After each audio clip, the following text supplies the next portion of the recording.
Bismillahirrahmanirrahim. Assalamualaikum warahmatullahi wabarakatuh.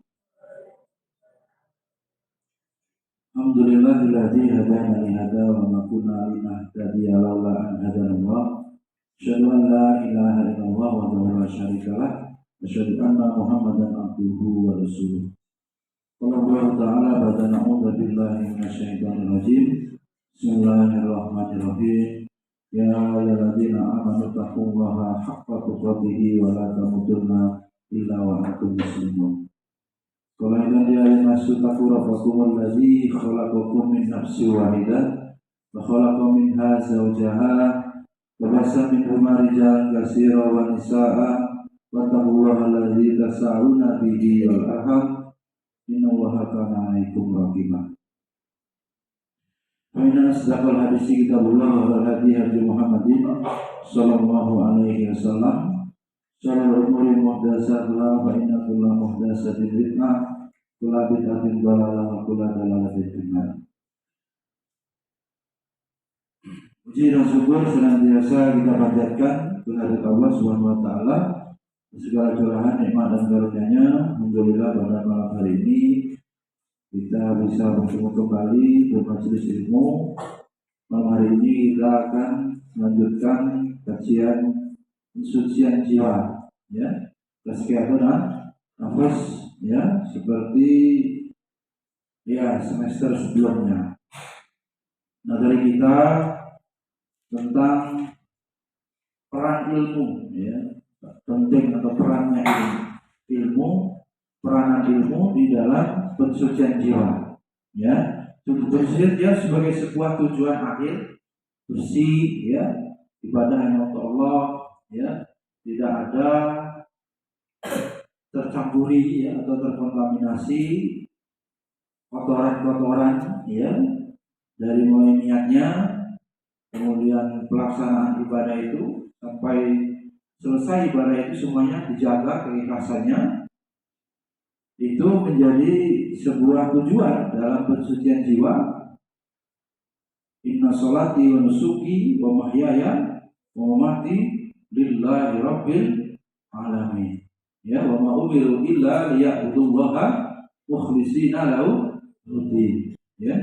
Ada lain, kita disuruh berilmu, kita disuruh beribadah, kita disuruh beramal, tapi semuanya itu tentu harus didasari, dilandasi keikhlasan kepada Allah. Tidak boleh campuri niatan-niatan yang lain. Nah, untuk sampai pada pensucian jiwa itu ternyata harus memiliki ilmu, ya. Ilmu itu sebagai apa? Penunjang, ya, bisa terwujud, ya, penopang, bisa suci jiwa itu kalau memiliki ilmu, ya. Sehingga poinnya pembahasan kita adalah peran ilmu dalam pensucian jiwa. Dari Rasulullah SAW dan salam terus tercurah kepada uswah hasanah kita Nabi Muhammad sallallahu alaihi wasallam, kepada keluarga beliau, para sahabat, tabi'in dan kita semua umatnya yang senantiasa istiqomah mengikuti jalan beliau ila yaumil qiyamah. Peran ilmu dalam pensucian jiwa, poinnya perhatikan para santri, ilmu bisa menjadi manfaat atau bisa memberikan pengaruh untuk mensucikan jiwa apabila ilmu itu diiringi dengan amal. Terus, ilmunya menjadi berfaedah, nafi kalau diikuti dengan amal. Ya, ilmunya sudah banyak, ya, sudah tahu hukum-hukum, tetapi kalau tidak diamalkan belum memberi pengaruh untuk mensucikan jiwa, ya. Jika ilmu memiliki syarat, ya, di antaranya supaya ilmunya bermanfaat diiringi dengan amal, dilakukan secara ikhlas, hanya mengharap ridho Allah dan memegang teguh adab-adab. Taklim yang lalu disampaikan mengapa harus mempelajari adab dulu baru ilmu. Sebab apabila sudah beradab, Allah akan memberikan kemudahan memberikan apa? Kemudahan. Allah akan memberikan hidayah. Allah akan memberikan kepahaman kita, ya, kita jadi tahu, ya, kita jadi maksud, ya, ilmu itu, ya. Apabila kita memiliki adab, maka syaratnya adab baru ilmu. Nah, begitu. Nah, adab ini sudah ada pembahasannya sendiri, ya. Pada pertemuan yang lalu kita membahas adab dalam belajar. Pada malam hari ini, ya, kita, ya, akan melihat peranan ilmu dalam pensucian jiwa. Kemudian seorang pelajar, ya, penuntut ilmu ternyata harus menjauhi berdebat. Apa itu? Berdebat. Apa juga? Juga mana ini? Berdebat apa? Adu pendapat. Apa ini? Otot-ototan, ya. Adu argumentasi, ngeyel gitu, ya. Saling merasa benar. Ternyata apabila ilmunya ingin manfaat, berhasil, apa, ya, harus menghindari debat, otot-ototan gitu, ya. Istilahnya debat kusir, ya, debat yang nggak ada ujung pangkalnya. Hanya apa? Ingin merasa dirinya paling benar dari temannya atau musuh debatnya. Tidak mencari kebenaran, biasanya mencari pembenaran, pendapatnya yang paling benar. Dia tidak murni mencari mana yang hak, ya, mana yang batil. Enggak, dia pengen dirinya yang diakui benar, padahal dirinya belum tentu benar. Oleh karena itu adabnya menghindari, ya, jauhi para santri perbuatan berdebat, ya, ketika belajar, ya, dalam masalah-masalah ilmu tidak boleh berdebat di sini. Kemudian poin berikutnya adalah supaya ilmunya, ya, berhasil untuk mensucikan jiwa, ya, ilmu yang bermanfaat adalah ilmu yang diikuti dengan amal. Perhatikan, ilmu yang bermanfaat apa juga? Ilmu yang diikuti dengan amal. Sudah tahu pahala membaca Quran? Tahu. Supaya manfaat? Dibaca. Sudah tahu pahala menghafal Quran? Tahu. Sampai akan diberikan apa? Mahkota, kan? Akan memberikan syafaat kepada keluarganya. Derajatnya nanti akan sesuai bacaan terakhirnya, ya. Dan secara umum setiap satu huruf dikalikan 10 kebaikan, bahkan sampai berlipat-lipat lagi amal-amal membaca Quran itu. Sudah tahu, tinggal diamalkan. Sehingga harus ada wujud amalnya. Kemudian berpegang teguh pada Al-Quran dan As-Sunnah, berakhlak mulia. Gak bisa umpamanya apa? Perumpamaannya seperti buah yang enak rasanya tapi tidak harum baunya, ya. Buah apa begitu? Buah kurma, ya.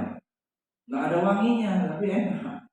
Antum hafal Quran tapi akhlaknya buruk, ya, adabnya tercela. Nah, ini misalnya nggak jujur, bohong, ya. Jadi masalah, ya. Maka dengan demikian ilmu itu akan membuahkan hasil yang diharapkan bagi pensucian jiwa, ya. Allah Ta'ala telah memperingatkan, diperhatikan ini para santri penuntut ilmu, bahwa Allah amat murka. Itu sudah pada surat Shaf ayat 2-3. Gimana bunyinya? Ya ayyuhalladzina amanu lima taquluna ma la taf'alun kabura maqtan indallahi an taqulu, ya, an taqulu ma la taf'alun. Apa artinya? Ya, orang-orang yang beriman, mengapa kalian mengatakan atau antum mengatakan sesuatu yang antum tidak kerjakan, sehingga amat besar murka Allah jika kalian mengatakan sesuatu yang tidak kalian kerjakan. Nah, ini. Jadi guru yang sukses pasti satunya kata dan perbuatan, satunya ucapan dan tindakan, ya, laku dan perbuatannya ini selaras gitu, nggak beda. Karena itu kalahnya guru-guru ya yang ada ini karena tidak sama. Berat kita mencontoh Rasul, di mana Rasul sudah pastinya maksum, bebas dari kesalahan. Rasul sudah pasti yang paling sukses, yang paling baik, menjadi qudwah, panutan, uswah, ya. Maka Nabi Rasulullah uswatun hasanah liman kana yarjuha wal yaumal akhir. Semuanya ada pada diri Rasul. Nah, guru-guru yang ada ini sekuat mungkin, semaksimal mungkin, ya, meniru, meneladani, ya, akhlak Rasul. Pas ditanyakan kepada Ibunda Aisyah, bagaimana akhlak Rasulullah? Jawabannya apa? Karena huruf Quran. Akhlak Rasul itu adalah Al-Quran. Jadi kalau menghidupkan Al-Quran itu dengan dalam bentuk mengamalkan, mewujudkan Al-Quran ini dalam kehidupan sehari-hari. Yang halal di Quran diamalkan, yang haram ditinggalkan. Nah, itu baru benar belajarnya. Nambah semesternya, nambah semakin semakin takwa. Takwa diantaranya cirinya takut, khasyatullah, semakin disiplin, semakin pribadinya yang tertata, ya, rapi kamarnya, rapi tasnya, bukunya, di catatan pelajarannya tertib, ya, nggak acak-acakan Zahid nulisnya benar, ya, mana novelnya nggak hilang-hilang terus, peci baru nih Bang, ya, belum ketemu pecinya lama. Kalau bisa pecinya beda-beda aja kali ya, biar nggak tukar-tukar, atau ingat, kalau peci itu pasti pecinya nopal, tulisannya itu, ya, pecinya anak ada pinnya itu. Oh ya, masa sekarang kayak wali pakai ini, namanya itu, sorban dilipat-lipat di kepala itu lupa, kayak kopiah tapi khusus, kayak agim dulu, ya. Apalagi pakai apa? Peci lama. Yang peci baru Ustadz Repan. Nah, masih bukan, ya. Juga ya pecinya itu, ya, jangan kalau bisa punya peci 2 bagus, satu yang bisa dicuci biar enggak panuan, ya kan? Nah, ini jadi contoh semuanya. Pakaiannya rapi bersih jadi contoh, ya. Penampilannya rapi jadi contoh. Kan begitu wujud daripada mewujudkan Al-Quran, dihidupkan Al-Quran dalam kehidupan sehari-hari. Kemudian ada ancaman lagi, surat Al-Baqarah itu ayat 44. Mungkin ada yang hafal, ta'muruna nasa bil birri wa tansawna anfusakum wa antum tatluna al-kitab afala ta'qilun. Ngapa nyuruh orang mengerjakan amal soleh, kamu sendiri lalai dari, atau diri kalian melalaikan diri kalian, melupakan diri kalian. Padahal kalian membaca Alkitab, ya, maka tidaklah kalian itu nggak mikir, pantun nggak mikir. Apalah tak ilu, berarti ini perintah, ya, pertanyaan, mempertanyakan, kok nggak punya pikiran. Yang mana ini perilakunya nyuruh orang berbuat kebaikan, dirinya sendiri tidak melakukan. Ini masalahnya. Jadi Rasulullah SAW juga menjelaskan bahwa pada hari kiamat nanti, ya, perhatikan ini, antum sudah terus menuntut ilmu, hari-hari ilmu, belajar, ya. Maka ketika hari kiamat nanti, ya, dikisahkan orang yang berilmu akan ditanya. Apa pertanyaannya? Ditanya tentang ilmunya, ya, ilmunya apa yang mereka lakukan, apa yang telah mereka lakukan dengan ilmunya itu, apa yang antum lakukan dengan ilmu yang antum telah ketahui. Dan apakah ilmu tersebut telah membuahkan ini khasyatullah. Apa wis? Khasyatullah wis? Rasa takut kepada Allah. Apakah sudah menumbuhkan atau menghasilkan itu belajar taklimnya itu? Sekolah dari kelas berapa? Nah, dari TK sampai yang SMP, yang SD, kelas berapa? Kelas 5, kelas 6, kelas 4, mana syahid. Nah, sudah menghasilkan rasa takut kepada Allah atau belum? Nah, ditanyakan nanti. Ya, sudah membuahkan berikutnya amal soleh belum? Ilmunya sudah berbuah amal soleh atau belum? Awal tadi menghasilkan rasa takut, yang kedua amal soleh. Ya. Kemudian apa berikutnya? Setelah itu ditanyakan lagi, apakah setelah hafiz 1 juz, 2 juz menjadi sombong? Apakah setelah pelajaran matematikanya nilainya besar jadi sombong? Apa ini? Repan, ya? Tapi apakah pelajaran bahasa Inggrisnya besar nilainya jadi sombong? Ditanya. Dan ujub apa? Bangga diri. Wah, satu pondok ini saya paling pintar. Wah, gitu. Ya, kelas 5 ini saya paling pintar. Rizky matematika pintar. Bahasa ini nggak paham. Saya salah, gitu umpamanya. Apa? Membanggakan diri sendiri itu namanya ujub, ya. Nah, ini penyakit-penyakit yang kemudian harus diwaspadai, merusak amal. Kemarin kita apa? Mempelajari ilmu yang fardu ain, ilmu akidah nomor 1. Yang kedua ilmu hukum-hukum kaitannya sesuai ya. Untuk pelaksanaan ibadah berarti pelajaran fikih. Kalau ingin jadi guru belajar ilmu mendidik, jadi orang tua belajar ilmu parenting, ya. Jadi apa? Petani belajar ilmu bertani, berdagang ilmu dagang, itu wajib. Tergantung nanti pilihnya mana. Kemudian yang ketiga ilmu apa yang fardu ain? Ilmu yang menyelamatkan amal. Sehingga di dalamnya itu adalah ilmu pensucian jiwa. Capek-capek beramal, gimana ayatnya itu? Amilatun nasibah. Apa artinya?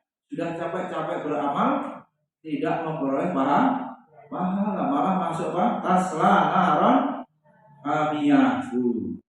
Malah masuk ke neraka hamiyah. Apa enggak ngeri? Ya kan ini juga udah capek belajar ternyata bisa masuk neraka lantaran apa? Bangga diri. Lantaran apa? Sombong. Kiber ya, sombong. Meremehkan batalul haq wa tunas, meremehkan manusia dan menolak kebenaran. Ibadahnya Al-Qur'an ayatnya ini, hadisnya ini apa dia? Nolak. Nah, ini batalul haq, menolak kebenaran. Yang berikutnya meremehkan manusia, ya. Allah siapa yang ceramah gitu. Atau kalau santri ada perilaku santri yang masih memilih-milih ya. Coba ini Syahid, tergantung gurunya yang ngajar pas siapa. Oh, guru ini santai, nggak takut bisa ribut-ribut, ya kan? Itu meremehkan guru berarti. Ada begitu tak? Jujur tak? Ada beda-beda sikap kepada guru? Adalah. Kalau guru ini, orang yang galak nih, bahaya nanti dipukul, bisa dihukum, diikop, gitu kan? Ada begitu? Ada. Kalau gurunya lembek, kalem, santai, biar aja. Ya, perintah-perintah guru dipilih-pilih. Ya kan? Ini nggak benar ya. Berarti meremehkan. Bahaya. Bagaimana dapat ilmu? Habis bawa mah orangnya asik gitu istilahnya, Pak. Bisa dilobi gitu. Nggak akan marah di bawah itu. Ya. Lalu bawa dibeliin roti dari dapur Aisyah, damai. Ya kan, nggak marah-marah ya, nggak boleh ya. Jangan dikasih gurunya, nanti gurunya jadi apa? Tidak tegas. Ya, kalau saya dikasih lah, ini jadi apa? Dikasih kan? Dan biarin aja, nggak usah. Lebih aman, ya. Menjaga hati lebih aman. Rizki masing-masing adik-adik, ya. Katanya Abadi ini mau pulang besok, kasih oleh-oleh. Senang nggak Abadi pulang? Hore gitu senang. Kasih hadiah kayak gini biar dibawa pulang, ya. Betul gitu. Wah, kalau Abadi yang nyuruh mandi, ya ada nggak pura-pura nggak dengar gitu. Kalau punya anak baru mulai. Kalau terakhir gimana? Tapi udah bawa sapu baru. Masa harus begitu? Kan nggak boleh. Menghormati guru sama, ya, sama. Durhakanya sama, semua guru sama. Bisa membuat santri durhaka. Baik, hadirin Allah, kita lanjutkan. Nabi pernah bersabda, ya, kedua kaki seorang hamba tidak akan tergelincir di hari kiamat, ya, tidak bergeser kaki kita di hari kiamat nanti hingga dia ditanya, ya, saya ini pengadilan mau ke sana, berhenti dulu sini, nggak bisa bergeser, ngadep dulu sini, ya, antri, dia nggak bisa pindah sebelum ditanya dan kemudian harus menjawab dengan benar tentunya. Apa yang ditanyakan tentang ilmunya. Ayo, sudah hafal hadis, sudah belajar fikih, sirah, ya kan? Belajar apa lagi? Akidah, adat, tanya itu. Dan amalin belum? Ya, lebih jauh lagi sudah didakwahkan belum? Nah, sudah disampaikan balighuani walau ayat, sudah dijelaskan kepada umat atau belum? Ya, ditanya itu. Kemudian apa yang dilakukannya dengan ilmu itu? Maksudnya ilmu itu diamalkan atau tidak itu? Itu pertanyaan pertama ditanya apa? Asal tentang ilmunya. Sudah diamalkan belum? Sudah didakwahkan belum? Yang kedua, berikutnya apa? Ditulis akan ditanya apa? Akan ditanya mengenai hartanya. Antum termasuk punya harta kan? Aska punya harta ya kan? Walaupun masih SMP punya. Kalau dikasih uang saku, ya kan? Dia apalagi uang saku datang terus. Suami punya harta? Punya. Katanya suami punya stok makanan juga. Harta juga itu. Siapa lagi punya stok? Baru datang nih ada aja stoknya. Ya. Aska punya stok apa kan? Planting, tusuk gigi ya. Nah, makanan, ya, harta. Apa yang diamanahkan menjadi milikmu, Din? Punya harta apa nih? Juru kunci nih. Dapat gaji kan? Saya kalau dapat gaji, beli apa nih? Martabak 1 meter. Punya harta, ya. Novel punya harta, uangnya dititipin kemana? Pak Umi ya. Sehari berapa Pak? 5.000 jajannya ya. Terus itu dibeliin mercon, bener nggak kira-kira? Ntar lagi mau tahun baru, beliin apa? Kembang api, bener nggak kayak begitu? Kan mesti memegang uang sendiri ya. Jadi kalau ada maling kepala hitam, ya namanya setan kepala hitam, iya kan? Ya, keamanan, askar, siap. Kalau ada pencurian, ya dulu pernah hilang uangnya kan? Iya, tapi ganti nggak dulu? Abu yang bantu jadi kan? Ganti uang kamu kan? Coba lagi yang kehilangan, ya. Jadi hati-hati ya, ditanya itu hartanya itu dari mana asalnya, digunakan untuk apa? Ini para santri urusannya dengan hidayah. Kalau sampai makan haram, hidayah susah masuk, ilmu susah masuk, apalagi ibadah malas. Itu bahayanya harta haram. Tapi masih mendengar ada makanan tidak bertuan atau sisa cumil-cumil sudah gak utuh lagi. Siapa itu? Apa pembagian apa? Ada pembagian makanan. Ya Abadi mungkin belum datang. Makanannya gak utuh. Malah kadang-kadang hilang. Nah, gak boleh santri belajar. Belajar apa Bibo? Qanaatu bil qalil, ya. Nerima sedikit, walaupun sedikit pemberian itu. Itulah di pondok dilatih. Karena Bibo pengen apa Bibo kalau sudah gede begini? Pengen menikah, pengen punya motor, pengen punya HP baru, pengen apa lagi? Gajinya besar, pengen makan enak. Tapi Allah mentakdirkannya tetap diincar, udah gajinya kecil, kerjaannya berat, santrinya super. Itu latihannya kapan? Waktu di pondok, di Jakarta. Orang kamu di rumah jong-jong memang punya, di sini ini kan dilatih bahwa meskipun halal itu juga ada batas. Jatahnya apa? Kemarin apa? Ini gini, somai ya, somai apa gini? Hah? Somai kurang gitu kabarnya kan? Kok baginya begini, dikelilingin sama Allah. Begitulah kalau nanti kamu sudah menikah, sudah jadi bapak, kamu perlu uang untuk beli rumah, ternyata Allah membagi rezeki kepada kamu, rezekinya gajinya baru sedikit, katakanlah begitu. Apa kamu mau protes sama Allah? Kan gitu. Dilatih di pondok ini untuk menerima kenyataan hidup. Ya, menerima apa tadi? Kenyataan hidup, ya, bahwa kenyataan itu tidak semuanya dalam kehidupan ini sesuai harapan. Dan banyak orang itu diuji kuat atau tidak, ya. Kalau sudah itu yang Allah berikan, takdirmu itu berarti harus diimani, menerima ketetapan Allah dengan takdir yang ada. Sopi bisa diuji apa, Bi? Adanya apa? Atau ya, tangannya maka harus digigit, istilah anunya medisnya dicangkok lah ya, dibungkus, nggak boleh senggol supaya tulangnya kembali. Gimana rasanya? Ya, nggak boleh buat, itu takdir Allah. Yang ada apa? Doakan supaya sembuh dan nantinya bisa mengambil pelajaran supaya apa? Nggak terlalu aktif, lompat-lompat atau lari-lari yang ternyata bisa kalau jatuh bisa membahayakan. Baik. Kemudian ditanya apa lagi? Ya, hartanya tadi itu ya.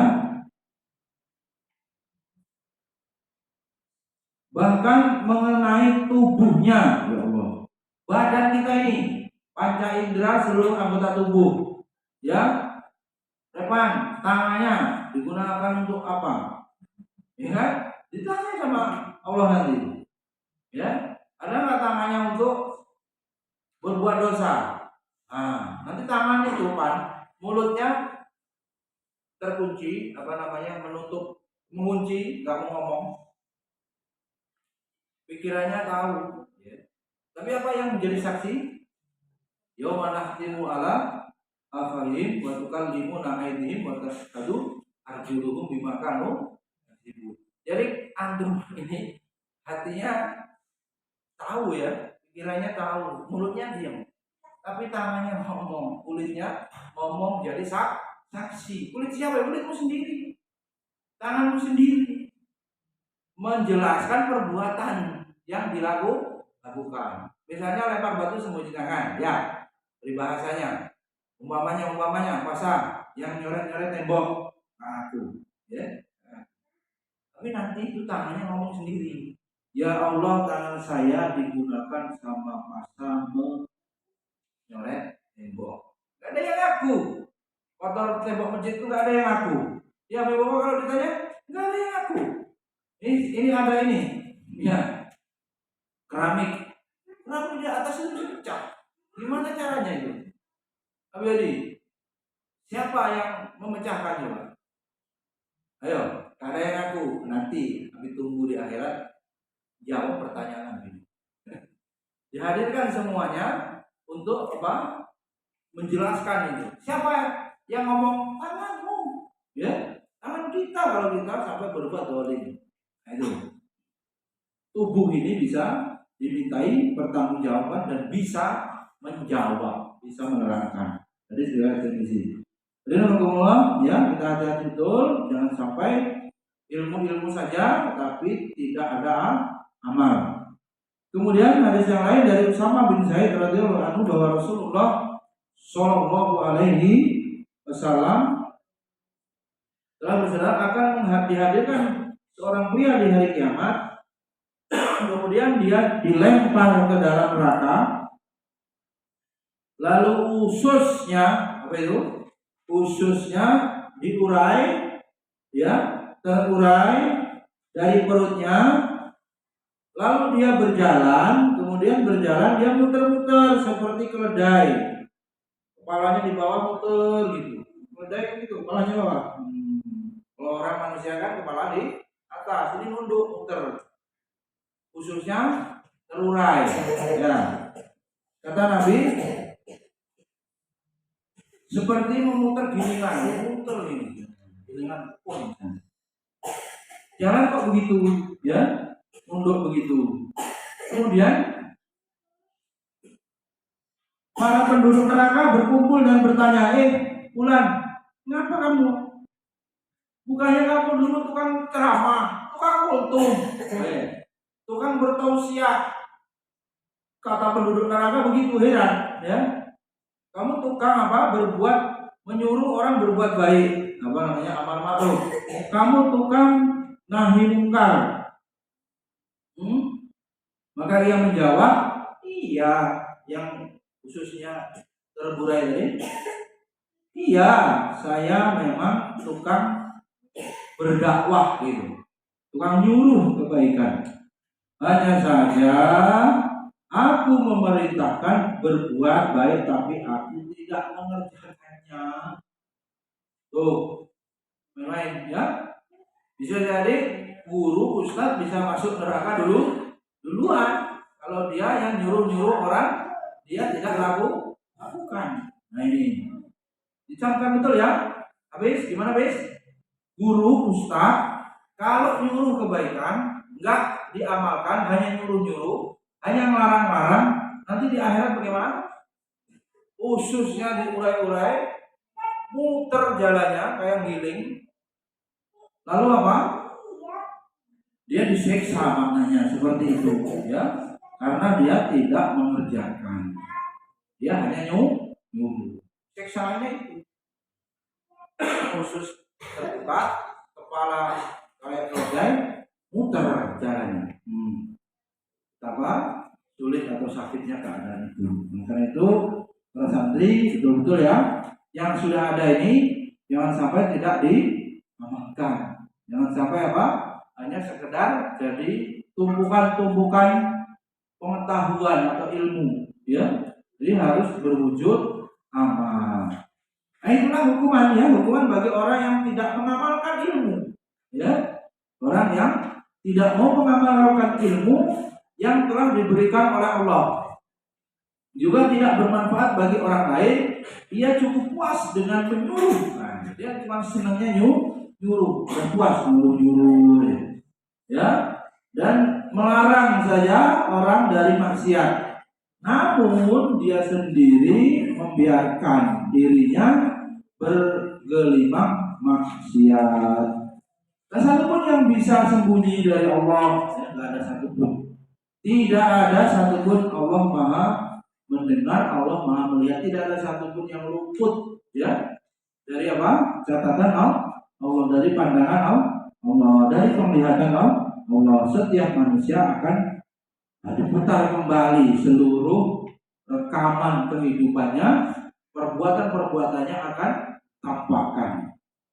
Ya, Allah, bahwa penting sekali ya kita untuk beramal, ya, setelah kita memiliki ilmu. Oleh karena itu para sahabat radhiyallahu anhum dengan ketakwaan mereka, ya, para sahabat, dan komitmen mereka pada Al-Quran dan As-Sunnah, mereka itu sangat takut pada keadaan yang akan terjadi nanti pada hari kiamat, di saat pengadilan akhirat, ya, sedang dihadapi. Ya, para sahabat itu sangat takut. Ya, seperti misalnya sahabat Abu Darda. Siapa sahabat Abu Darda?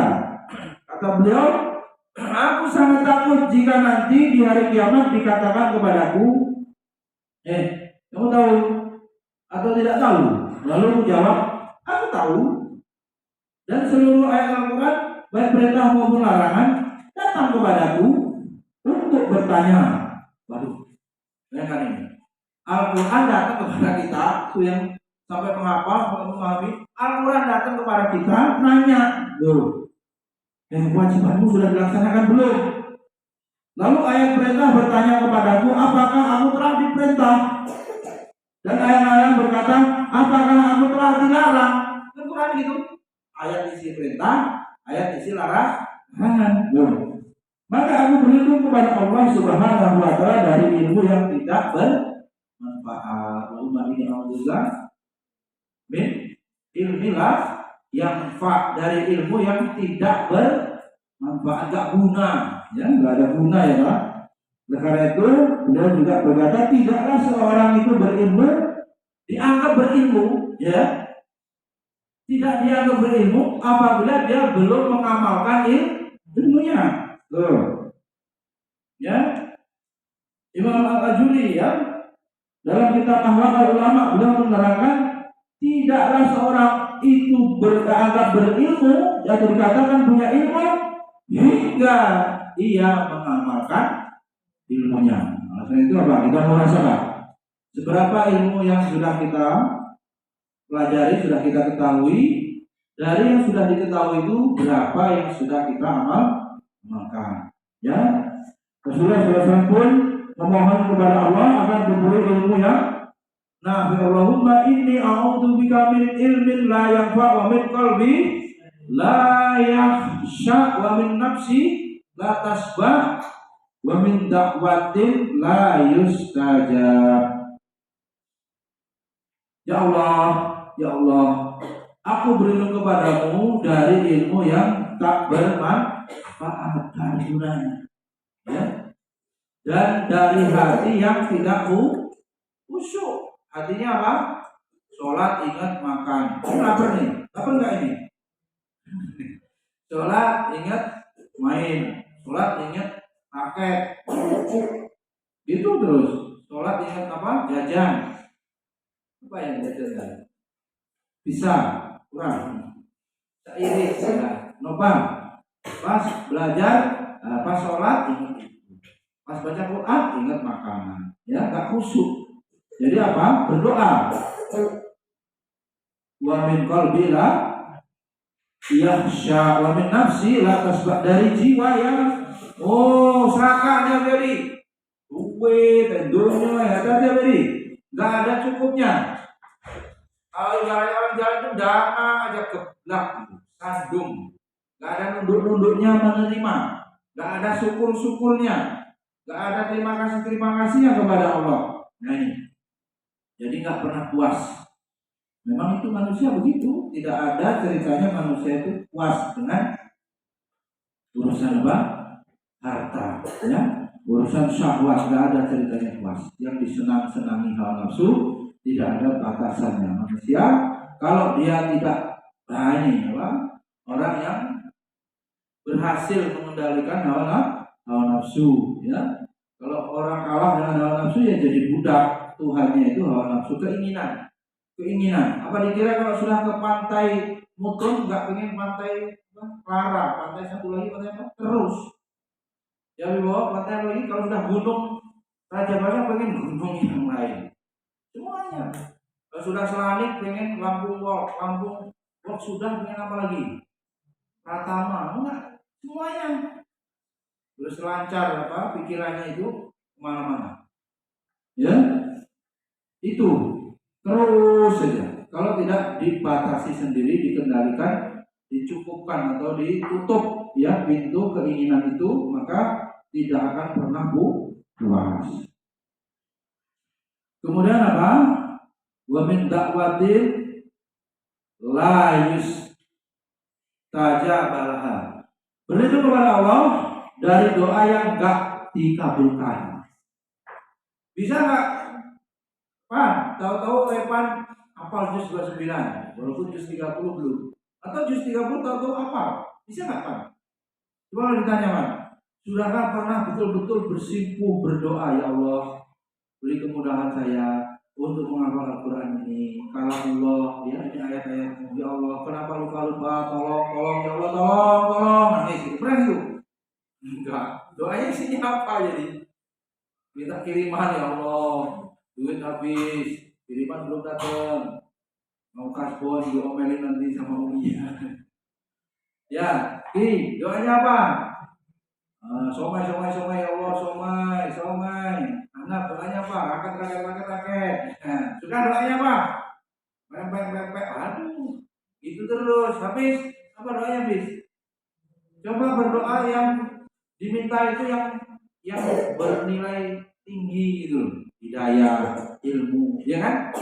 Coba biasakan, Syahid, bakso umi abi, lahir minta hidayah, minta hafal Quran. Ada yang berdoa serius minta hafal hadis 40. Coba dirubah santri, doa itu sebagai ibadah, doa silahul mukmin, senjatanya, ya. Nah maka kalau orang punya doa, dia punya kesempatan berdoa tapi doanya nggak makbul, orang itu maka kemudian harus berlindung dari doa yang tidak dikabulkan Allah. Jadi orang itu biar ini dia keramat gitu. Kalau dia berdoa, nggak ada hijab, artinya apa? Dikabulkan. Wah ngeri orang begitu. Bagaimana kita bisa begitu? Ya diantaranya berlindung dari doa yang tidak mustajab. Imam Ibnu Rajab Al-Hambali berkata, siapa saja yang kehilangan ilmu yang bermanfaat akan terjadi pada dirinya 4 hal yang Rasulullah SAW berlindung kepada Allah darinya. Ilmu tersebut akan menghantam dan menghujatnya. Ilmu tersebut tidak bermanfaat karena hatinya tidak takut kepada Allah. Jiwanya tidak pernah puas terhadap dunia, ya. Bahkan selalu antusias kalau namanya ngejar duit, mencarinya. Doanya tidak diterima karena ia tidak menjalankan perintah Tuhannya dan tidak menjauhkan diri dari hal-hal yang membuatnya murka dan dibenci olehnya. Kemudian Rasulullah SAW selalu mendidik para sahabat dengan ilmu yang bermanfaat, yang membersihkan jiwa. Harus orang belajar harus jiwanya suci. Dengan itu lulus sahabat itu dari sekolah Nabi menjadi generasi Qur'ani. Generasi Qur'ani yang sifat-sifat Quran isinya akhlak mulia diamalkan, yang tercela ditinggalkan. Itu generasi Qur'ani, Generasi adabi yang beradab, adabi hasan, adab yang baik, jadi manusia yang baik. Kemudian yang mampu mengemban risalah ke segenap penjuru bumi. Dakwah ini akan berhenti. Islam ini bisa hilang di muka bumi kalau tidak ada dakwah. Orang yang lahir tidak tahu apa-apa, harus belajar, harus didakwahi.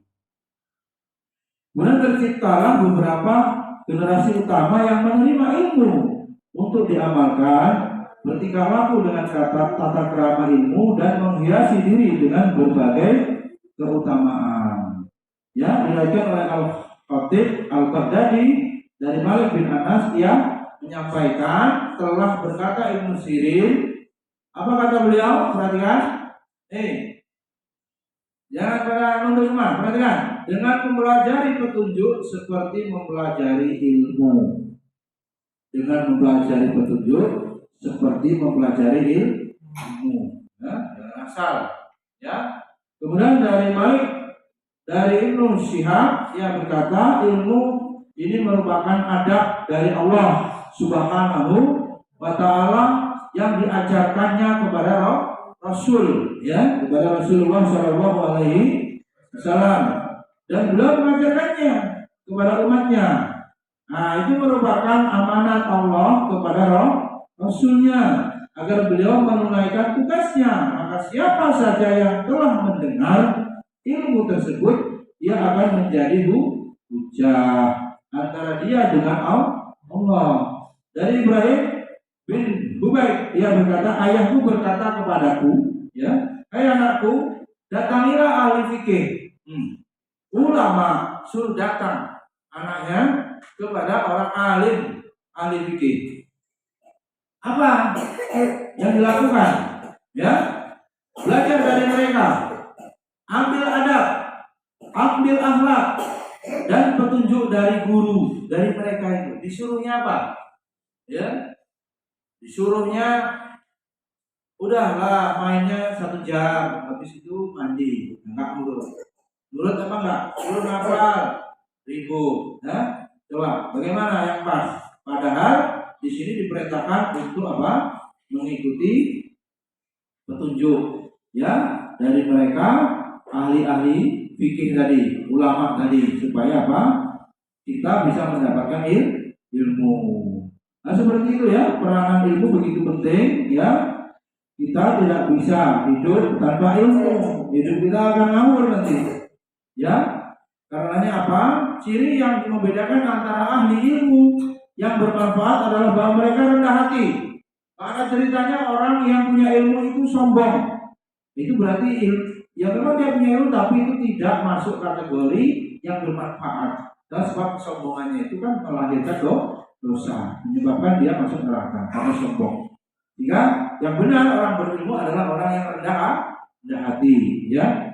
Mereka tidak memandang perlu untuk melakukan dengan keadaan khusus, ya, maupun kedudukan pada diri mereka. Mereka membenci pujian. Nggak suka dipuji orang alim itu, ya. Wah, habis. Wah, ini apa? Disebut ranking 1, nggak senang.